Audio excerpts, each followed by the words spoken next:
Welcome back to NiteBites. I'm your host, Clark Garen. I'm your co-host, Denise Oliver.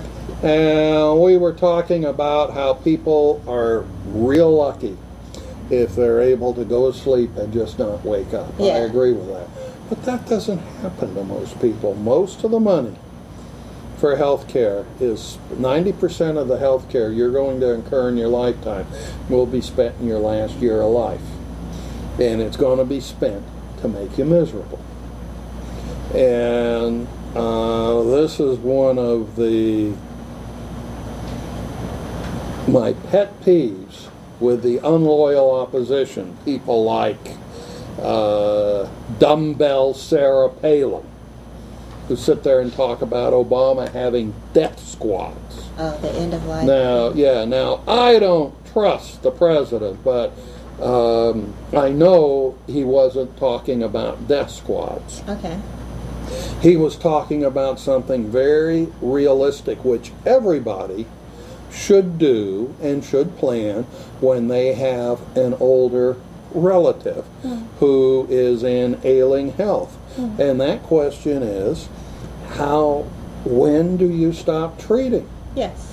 And the president had a very poignant example. He recently lost his grandmother who raised him. Right.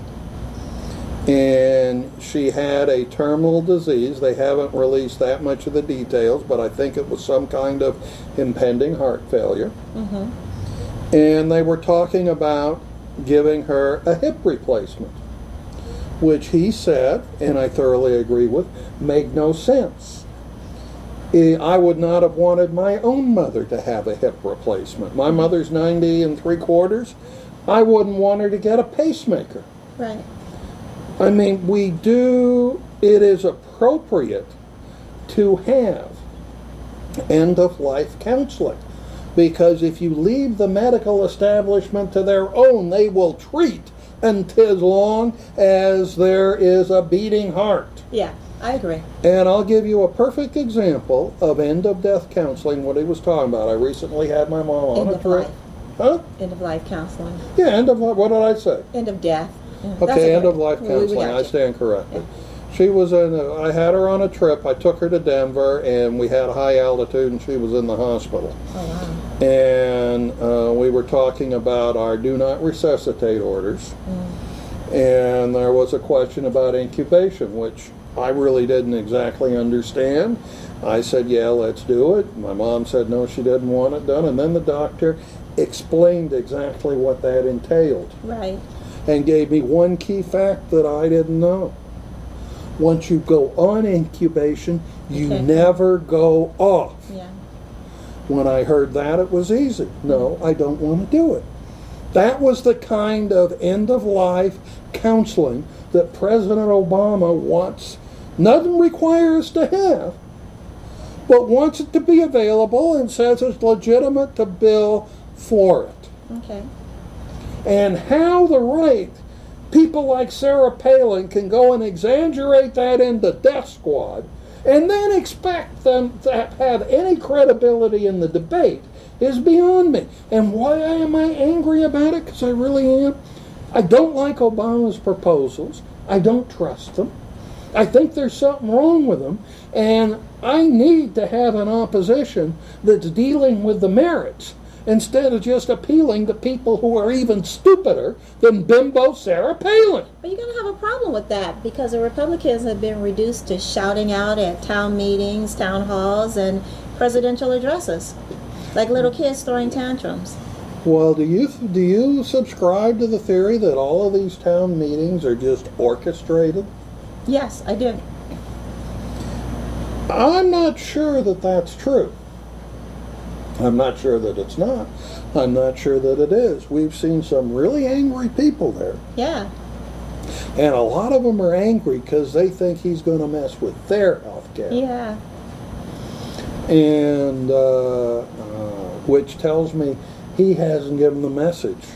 Yeah. He's not, and that's his problem. He is not believed. He's liked, but he's not believed. Well, why do you think people don't believe him? I mean, his message is fairly clear. I mean, he got up, he gave an address to Congress, both houses, It was televised. It's on the internet. I saw it. You saw it. I mean, he basically laid out the agenda for the healthcare reform. He was a slick used car salesman. Why don't I believe him? Because he tells me things I believe aren't true. He tells me this really isn't going to cost any money. We're going to be able to pay from this, from cost savings of waste in healthcare. Now, I'm willing to believe there's some waste in our healthcare system. Yeah. I'm not willing to believe there's enough to pay for this, and he hasn't identified where it's coming from. Okay. He tells me, well, we're going to save it because there's a lot of unnecessary tests being ordered because the records aren't available. Now, you show me a patient who was stupid enough to allow invasive procedures to be duplicated and triplicated because there's no records, and I'll show you somebody who doesn't exist. The only one I know who would be stupid enough to have more than one procedure of the same test is Bimbo Sarah Palin. I think I did. What? Look, you go to the doctor, you tell them you had a test, they say you didn't. Whatever. Give me another one. What kind of test was it? I'm not talking about it. That's my medical. But that really happened? You didn't just go get the records? You let them test you? A Kaiser is supposed to have my records. If they look it up and they don't see it, then whatever. Okay, well, if I'd have known I was going to get that answer, I might not have been so vehement, but... I feel really dumb now. What am I, Sarah Palin? I'm sorry. I'm already sleep deprived. But, I mean, does this happen on a regular basis with you? No, obviously not. No. I hardly ever go to the doctor, you know. Well, but that's my point. Do you really think that tests are duplicated all that much? No, probably not. Probably not, unless people go to different doctors. I know, for example, my mom, who sees about 6 or 7 of them, they're always ordering tests for this or for that. Well, she goes and has tests like a couple of times a week. And I'm like, what are these tests for? They're just charging up the insurance company. That's my belief, but, you know. Well, I just believe that patients are smart enough, because tests are usually painful. Even when they just want to take blood and they're sticking around me, it's painful. I ain't having a test. I ain't going through pain unnecessarily. I don't like pain, at least not pain from medical procedures.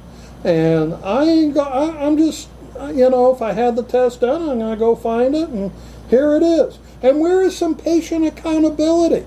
What? Why isn't the patient's obligation to cure this by keeping their records? But so many patients, I mean, if you go in to see the doctor, you're just going to, whatever the doctor tells you, they're the doctor. They're kind of like God in the room. So, I mean, you're believing them. Most people, not me, usually, but... Who do you know who does that? A lot of people do, especially older people. They're No, not going to ask I don't know. for My mother just has a simple thing. I don't want it. it. That's your mama, remember? Yeah. That's why she's lived so long, because she doesn't like doctors. There you go. But she doesn't like to see doctors, let me correct that. But I just don't buy. And that's why I don't trust him, because he's telling me something that I think is inherently untrue. That he's going to pay for it by cutting down waste. And when I hear one thing that's not true, that makes me suspect everything. We're going to have to take a break, and we'll be right back. So please stay with us.